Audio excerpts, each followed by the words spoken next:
Hello students.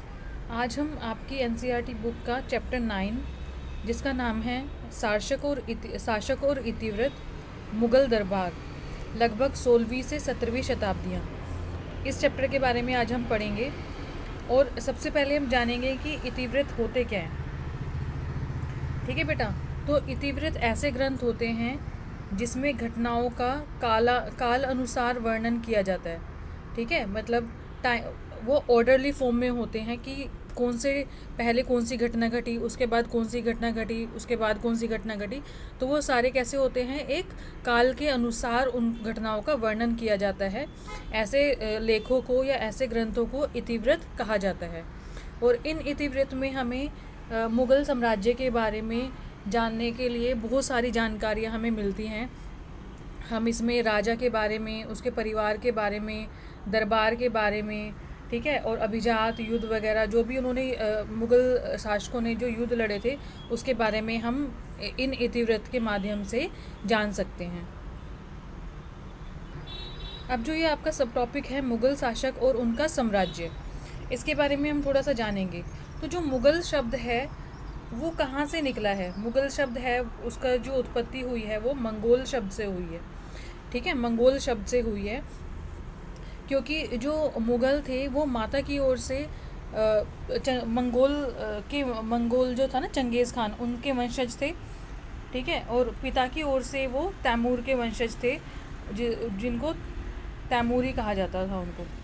माता की ओर से वो चंगेज़ खान के वंशज थे, इसलिए उनको मुग़ल कहा जाता था।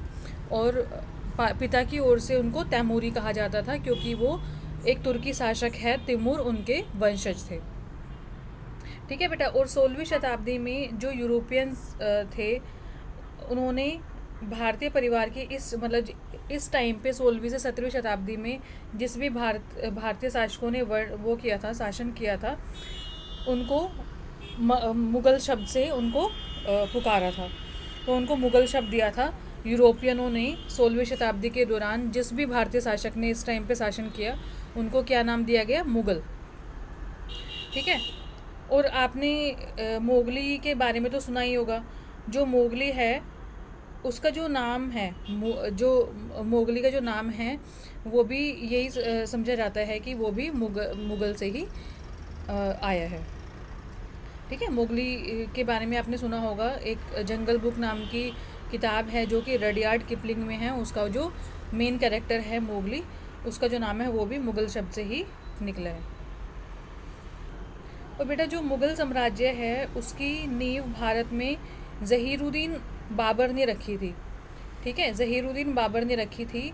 और वो मध्य एशियाई स्वदेश एक फ़रगाना नाम की जगह है जो कि उज़्बेकिस्तान में है। वहाँ से आए थे भारत में।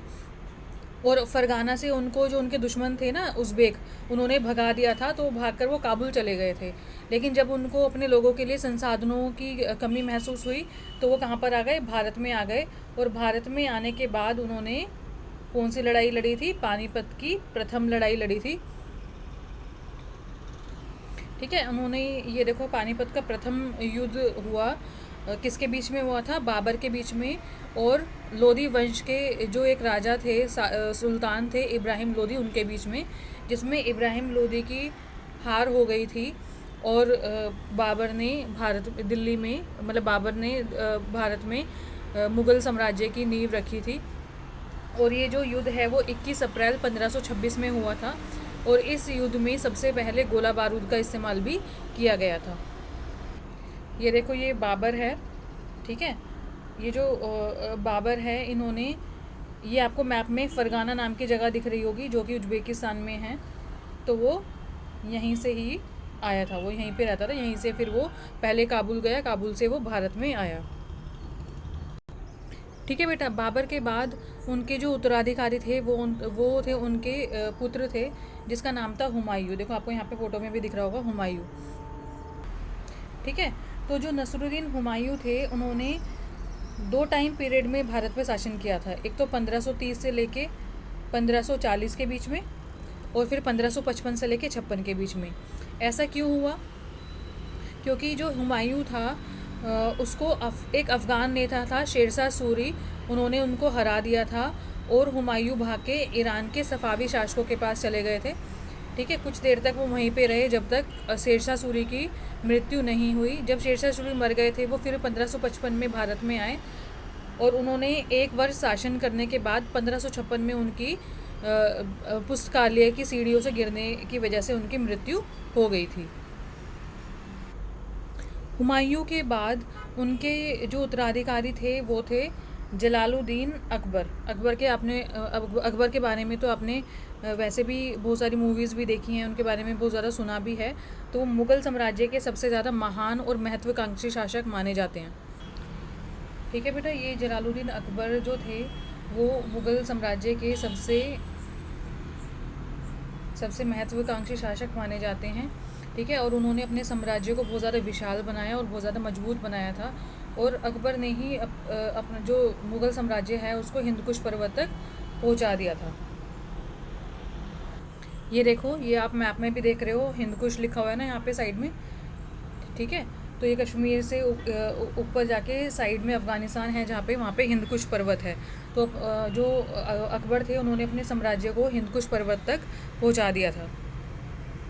और उन्होंने अपने दुश्मनों की, मतलब जो ईरान में सफ़ावी राजा थे, ठीक है, ऐसे ही ये तुरानों को, उज़्बेकों को, जो उनकी विस्तारवादी अपने साम्राज्य को बढ़ाने की जो उनकी योजना थी उस पर भी लगाम लगाई, उस पर रोक लगाई। ठीक है, और अकबर के बाद जो भी शासक थे जैसे जहांगीर, शाहजहाँ, औरंगज़ेब, उन्होंने भी साम्राज्य का बहुत ज़्यादा विस्तार किया। लेकिन जब उसकी गति थी वो मतलब साम्राज्य की विस्तार करने की जो गति थी वो थोड़ी धीमी पड़ गई थी। ठीक है, लेकिन इन्होंने अपने साम्राज्य को मजबूत बनाया। और बेटा, मुग़ल साम्राज्य को और भी ज़्यादा पावरफुल बनाने के लिए, मजबूत बनाने के लिए बहुत सारी शाही संस्थाओं का भी निर्माण किया गया था। प्रशासन के और कराधान के प्रभावी तरीके लागू किए गए जिससे कि जो उनका साम्राज्य है और भी ज़्यादा मजबूत बन सके। कराधान मतलब जहाँ से उनको राजस्व मिलना था उनको बहुत और भी ज़्यादा इफ़ेक्टिव बनाया जिससे उनको नियमित रूप से राजस्व मिलता रहे। और जो मुग़ल शक्ति का जो महत्वपूर्ण जो केंद्र माना जाता है वो क्या माना जाता था? दरबार माना जाता था। दरबार क्यों माना जाता था? क्योंकि दरबार में ही जितने भी डिसीज़न हैं, जितने भी जो गतिविधियां हैं वो सारी कहाँ पे होती थी? दरबार में ही होती थी। जितने भी उनको डिसीज़न लेने हैं, राजा को दूसरों के साथ सलाह लेनी है, वो दरबार में ही किए जाते थे। इसलिए जो दरबार था वो एक मुग़ल शक्ति का एक मुख्य केंद्र माना जाता था। ठीक है, लेकिन 1707 में जब औरंगज़ेब की मृत्यु हो गई तो मुग़ल साम्राज्य धीरे धीरे कमज़ोर होने लगा। मतलब उसके बाद जो शासक आए थे वो ज़्यादा योग्य नहीं थे। और 1857 में जो अंतिम मुग़ल शासक था बहादुर शाह ज़फ़र, जब उनकी 1857 की लड़ाई में उनको मतलब निर्वासित करके ना अंग्रेज़ों ने उनको रंगून भेज दिया था और उसके बाद मुग़ल साम्राज्य बिल्कुल ही ख़त्म हो गया था।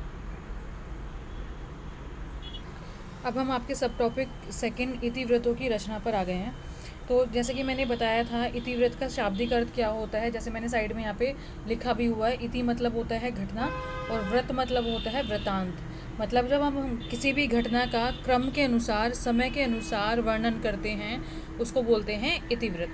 ठीक है, ऐसे ही बेटा जो अकबर, शाहजहाँ, आलमगीर मतलब जो औरंगज़ेब को बोला जाता था आलमगीर, उन पे जो वृतांत लिखे गए थे ना, उन पे जो इतिवृत्त लिखे गए थे उनका शीर्षक क्या था? शाहजहाँ नामा, अकबर नामा और आलमगीर नामा।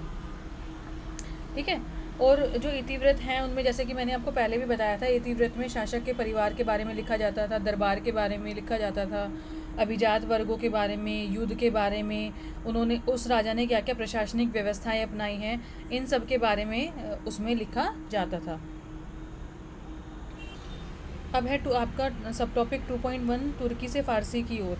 जैसा कि मैंने आपको बताया था कि जो मुग़ल थे उनकी जो मातृभाषा थी वो क्या थी? तुर्की थी, है ना। क्योंकि जो मुग़ल हैं वो चगताई तुर्क माने जाते थे। मूल से वो चगताई तुर्क थे, चंगेज़ खान के वंशज थे। तो इसी वजह से जो उनकी भाषा थी वो क्या थी? तुर्की। बाबर जो अपने साम्राज्य में तुर्की भाषा ही बोलता था और उसके जितने भी किताबें हैं, संस्मरण हैं, वो तुर्की भाषा में ही लिखी गई थी। लेकिन अकबर ने फ़ारसी, तुर्की की जगह फ़ारसी को अपने दरबार की मुख्य भाषा बनाया था, और उसने बहुत सोच समझ के ये डिसीज़न लिया था, ठीक है। क्योंकि उसके ईरान के साथ बहुत ज़्यादा अच्छे संबंध थे, सांस्कृतिक और बौद्धिक संपर्क बहुत ज़्यादा अच्छे थे, और वो जो मुग़ल दरबार में जितने भी ईरानी और मध्य एशियाई प्रवासी आए वो फ़ारसी भाषा ही बोलते थे। तो इस वजह से भी जो अकबर है वो फ़ारसी को अपने दरबार की मुख्य भाषा बनाना चाहता था, जिससे कि उसके दरबार में ज़्यादा से ज़्यादा लोग आएँ, ठीक है। और उसने फ़ारसी को दरबार की बहुत ज़्यादा ऊंचा स्थान दिया था। इससे क्या हुआ, धीरे धीरे जो लोग थे उन्होंने भी, जो बाकी जो दूसरे लोग थे उन्होंने भी फ़ारसी को धीरे धीरे अपनाना शुरू कर दिया। और बेटा दरबार में उन लोगों को बहुत ज़्यादा प्रतिष्ठा और शक्ति प्रदान की जाती थी जिनको फ़ारसी भाषा पे बहुत ज़्यादा, उनकी जो पकड़ थी बहुत ज़्यादा अच्छी थी। इससे क्या हुआ, जो बाकी लोग थे वो भी बहुत ज़्यादा प्रेरित हो गए फ़ारसी भाषा को सीखने के लिए। तो जो वहाँ पे राजा थे, शाही परिवार के लोग थे, और दरबार के जो स्पेशल मतलब विशिष्ट व्यक्ति सदस्य माने जाते थे, वो भी फ़ारसी भाषा ही बोलते थे। जैसे अकबरनामा जो इतिवृत्त है, जो अकबर के ऊपर है, वो भी फ़ारसी भाषा में ही लिखा गया था। और बाद में जो अन्य ग्रंथ थे, जैसे बाबरनामा का जो संस्मरण है जिसका नाम है तुजुक बाबरी, उसका भी वो तुर्की भाषा में लिखा गया था, लेकिन बाद में तुर्की से फ़ारसी में उसका अनुवाद किया गया। ऐसे ही महाभारत और रामायण जैसे संस्कृत ग्रंथों को भी फ़ारसी में अनुवादित किया गया। और महाभारत का जो अनुवाद है फ़ारसी भाषा में, उसको बोला जाता है रज़्मनामा या युद्धों की पुस्तक। अब बेटा हम अपने नेक्स्ट सब टॉपिक 2.2 पे आ गए हैं, जिसका शीर्षक है पांडुलिपियों की रचना। तो जो पांडुलिपि होती हैं, पांडुलिपि का अर्थ होता है हाथों से लिखी गई पुस्तक। मतलब जब हम कोई भी पुस्तक हाथों से लिखते हैं उसको क्या बोलते हैं, पांडुलिपि। ये देखो ये आपको यहाँ पे एक चित्र दिख रहा होगा जो कि हाथों से लिखी गई है, और ऐसे ही उस टाइम पांडुलिपियाँ लिखी जाती थी, ठीक है बेटा। पांडुलिपि की जो रचना है उसका जो मुख्य केंद्र था वो शाही किताबखाना था, ठीक है। शाही किताबखाना ये पुस्तकालय जैसे ही होता था, जैसे आज के टाइम में पुस्तकालय होते हैं उसके जैसा ही होता था। और जो ये था शाही किताबखाना, वो एक लिपिघर था। लिपिघर मतलब वहाँ पे किताबें लिखी भी जाती थी, और जो पहले से किताबें पांडुलिपियाँ लिखी गई हैं उनका संग्रह भी किया जाता था, और नई पांडुलिपियों की रचना भी वहीं पे ही की जाती थी, ठीक है बेटा। और अलग अलग कार्य के लिए अलग अलग वहाँ पे लोग होते थे। जैसे कुछ कागज़ बनाने वाले होते थे, कुछ सुलेखक होते थे। सुलेखक क्या करते थे, मतलब जो पहले रफ एक फॉर्मेट जो बना हुआ है उसकी वो नकल करके फाइनल वो पांडुलिपि लिखते थे, फाइनल उसको रूप देते थे, तो उनको बोलते थे सुलेखक। सुलेखक मतलब जो बहुत ज़्यादा सुंदर लिखते हैं, ऐसे लोगों को पाठ की नकल करने का काम दिया जाता था। फिर कोफ्तगर होते थे जो पृष्ठों को चमकाते थे, उनको फाइनल फिनिशिंग देते थे, ठीक है। उसके बाद जो चित्रकार थे वो उसमें क्या नाम कोई ना कोई चित्र या दृश्य को बनाते थे, और लास्ट में जो जिल्दसाज होते थे वो उनको क्या करते थे, वो उनके ऊपर जिल्द चढ़ाते थे। और वो जो जिल्द का जो कवर होता था, जो क्या नाम आवरण होता था, वो बहुत ज़्यादा अलंकृत होता था। अलंकृत मतलब बहुत ज़्यादा सजा हुआ होता था, जिससे कि जो पांडुलिपि है वो बहुत ज़्यादा सुंदर दिखती थी। और बेटा क्योंकि जो पांडुलिपि होती थी उसमें बहुत ज़्यादा मेहनत लगती थी, और इसलिए जो पांडुलिपि होती थी उसको एक बहुमूल्य वस्तु माना जाता था, ठीक है। और उसको भेंट स्वरूप भी दिया जाता था।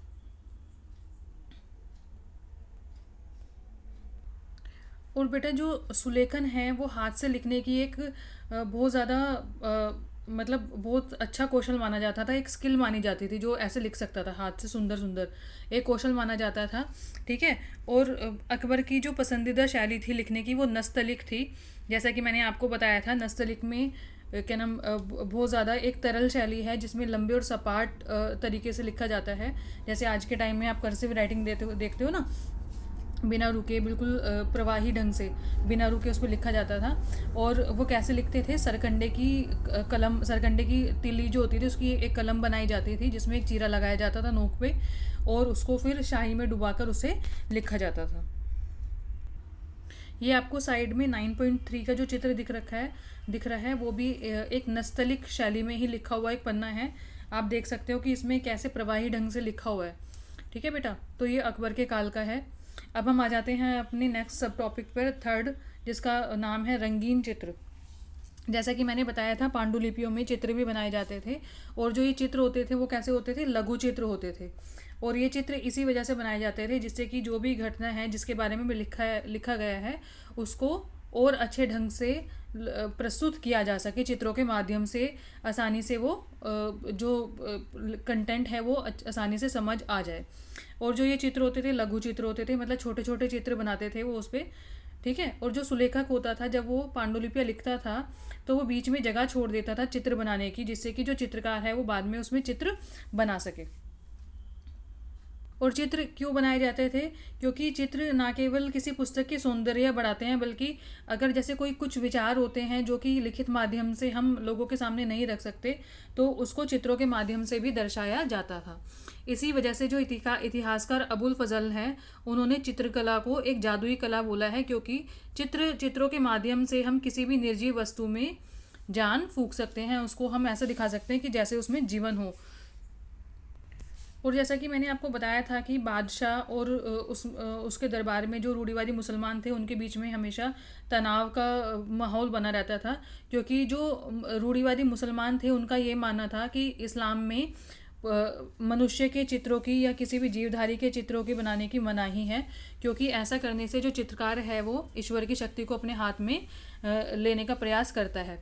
लेकिन अबुल फजल ने इस बात का विरोध करते हुए बोला था, ये अबुल फजल के ही वर्ड्स हैं, कि चित्रकारी के माध्यम से जो चित्रकार है वो ईश्वर की शक्ति को और भी अच्छे से पहचान सकता है। ठीक है, ईश्वर की शक्ति को अच्छे से पहचान सकता है, क्योंकि जब वो चित्र बनाता है तो उसे पता होता है कि चाहे वो कितना भी अच्छा चित्र बना ले, लेकिन वो उसमें जान नहीं डाल सकता, क्योंकि जान डालने का काम केवल किसका है, ईश्वर का। तो इस वजह से चित्रों के माध्यम से, चित्रकारी के माध्यम से जो चित्रकार है वो ईश्वर की शक्ति को, मतलब वो उसको ईश्वर की शक्ति को और भी अच्छे से पहचान जाता है, और ईश्वर को वो अपना सर्वस्वा ही मानता है। और बेटा यहाँ पे देखो, आपकी इसमें एक छोटा सा पैराग्राफ नीचे दे रखा है ना, कि जो इतिहासकार अबुल फजल हैं, ये उनका ही कथन है, इन्वर्टेड कोमास में लिखा हुआ है कि अबुल फजल है, उन्होंने ये बोला था कि कई लोग ऐसे हैं जो चित्रकला से घृणा करते हैं, पर मैं भी ऐसे व्यक्तियों को नापसंद करता हूँ। मुझे ऐसा लगता है कि कलाकार के पास खुदा को पहचानने का एक बेजोड़ तरीका है, क्योंकि कहीं ना कहीं उसे यह महसूस हो जाता है कि खुदा की रचना को वह जीवन नहीं दे सकता, तो वो जो खुदा की शक्तियाँ हैं वो और भी अच्छे से समझ सकता है चित्रकारी के माध्यम से। बाद में बेटा मुग़ल दरबार में ईरान से भी बहुत सारे चित्रकार आए थे। ठीक है, जैसे ये मीर सैयद अली है, अब्दुल समद है, ये मुग़ल दरबार में आए थे और ये चित्रकार थे। अब हम अपने नेक्स्ट सब टॉपिक पे आ गए हैं, जिसका नाम है अकबरनामा और बादशाहनामा। अकबरनामा और बादशाहनामा है, ये पांडुलिपि हैं। ठीक है, और इसमें जो भी लड़ाइयाँ लड़ी गई, घेराबंदी, शिकार, इमारत, दरबारी दृश्य, इन सब के बारे में लिखा गया है। अकबरनामा के लेखक हैं अबुल फजल, जो कि अकबर के दरबार में एक दरबारी इतिहासकार के रूप में आए थे, और उनको यूनानी, अरबी, फारसी भाषा का बहुत ज़्यादा ज्ञान था। सूफीवाद में भी बहुत ज़्यादा निपुण उनको ज्ञान था सूफीवाद के बारे में, और उन्होंने उल्मा के विचारों के वो विरोधी थे। उल्मा के विचारों का उन्होंने विरोध किया। उल्मा कौन होते थे? इस्लाम धर्म के ज्ञाता होते थे, और उनके जो विचार थे वो बहुत ज़्यादा रूढ़िवादी थे, बहुत ज़्यादा पुराने थे। इसी वजह से जो अबुल फजल हैं उल्मा को पसंद नहीं करता था, उनके विचारों का उसने विरोध किया था। और बेटा 1589 में अबुल फजल ने अकबरनामा लिखना शुरू किया था, और 13 वर्षों तक उस पर काम किया था अब अकबरनामा में। ठीक है, और अकबरनामा को 3 जिल्दों में विभाजित किया गया, 3 पार्ट्स में डिवाइड किया गया। प्रथम जो 2 हैं वो इतिहास हैं, और तीसरी जिल्द का नाम है आईने अकबरी। ठीक है, जो फर्स्ट पार्ट है उसमें क्या नाम मानव का 30 वर्षों तक का जो मानव जाति का इतिहास है वो दिया गया है, जो फर्स्ट पार्ट है उसमें। ठीक है, जो दूसरी जिल्द है उसमें अकबर के 46वें शासन वर्ष तक का पूरा ब्यौरा, मतलब वो बातें बताई गई हैं 1601 वर्ष तक, 46वें वर्ष तक जब तक उसने शासन किया उसके बारे में बताया गया है। ठीक है, क्योंकि उसके बाद क्या हुआ, अगले ही वर्ष अब्दुल फजल जो था वो राजकुमार सलीम द्वारा तैयार किए षड्यंत्र का शिकार हो गया था और उसकी मृत्यु हो गई थी। और जो बेटा आईने अकबरी है जो कि अकबरनामा का ही तीसरा भाग है, उसमें मुग़ल साम्राज्य को एक मिश्रित संस्कृति वाला साम्राज्य के रूप में दर्शाया गया है, क्योंकि मुग़ल साम्राज्य में अलग अलग धर्मों के, जैसे हिंदू, जैन, बौद्ध, मुसलमान, अलग अलग धर्मों के लोग वहाँ पे उस साम्राज्य में रहते थे। अब हम आ जाते हैं बादशाह नामा। जो बादशाह नामा है वो अब्दुल हमीद लाहौरी द्वारा लिखी गई है, जो कि अबुल फजल के ही शिष्य थे। ठीक है, जो बादशाह नामा है वो भी 3 पार्ट्स में डिवाइडेड है, जिनको बोला जाता है दफ्तर, और प्रत्येक पार्ट में हर 10 चंद्र वर्षों का, 10 साल, 10 चंद्र वर्षों का उल्लेख किया गया है उसमें। ठीक है बेटा, और क्योंकि जो लाहौरी है उसने पहला और दूसरा दफ्तर तो लिख दिया था, लेकिन तीसरा जो भाग था वो लिख नहीं पाया था, क्योंकि उनकी जो बुढ़ापे की वजह से वो उस तीसरे पार्ट को लिख नहीं पाया था। तो उसको किसने पूरा किया तीसरे भाग को? एक इतिहासकार है जिनका नाम था वारिस, उन्होंने उसको पूरा किया था। और जो ये जो बादशाह नामा है इसमें जो सुधार कार्य किया गया वो शाहजहाँ के वज़ीर सादु उल्ला खान के द्वारा किया गया था। और बेटा एक बात और, जो बादशाह नामा है वो शाहजहाँ के बारे में है, जो शाहजहाँ मुग़ल वंश के जो शासक थे, ठीक है, उनके बारे में बादशाह नामा में लिखा गया है। जैसे अकबर नामा वो किसके किसके बारे में है? अकबर के बारे में। ऐसे बादशाह नामा किसके बारे में है? शाहजहाँ के बारे में। और मैंने ये भी बताया था बेटा कि जो पांडुलिपियाँ हैं, क्योंकि वो एक बहुमूल्य वस्तु मानी जाती थी, तो उनको भेंट स्वरूप भी दिया जाता था। ठीक है, उनको भेंट के रूप में भी दिया जाता था। तो क्या नाम 1799 में अवध के नवाब ने जॉर्ज तृतीय को ये जो बादशाह नामा है वो भेंट में दी थी। 1784 में क्या हुआ, सर विलियम जोनस द्वारा एक सोसाइटी की स्थापना की गई थी जिसका नाम था एशियाटिक सोसाइटी ऑफ बंगाल। ये एक ऐसी संस्था थी जिसने भारतीय पांडुलिपियों के संपादन का, प्रकाशन और अनुवाद का जिम्मा अपने ऊपर लिया था।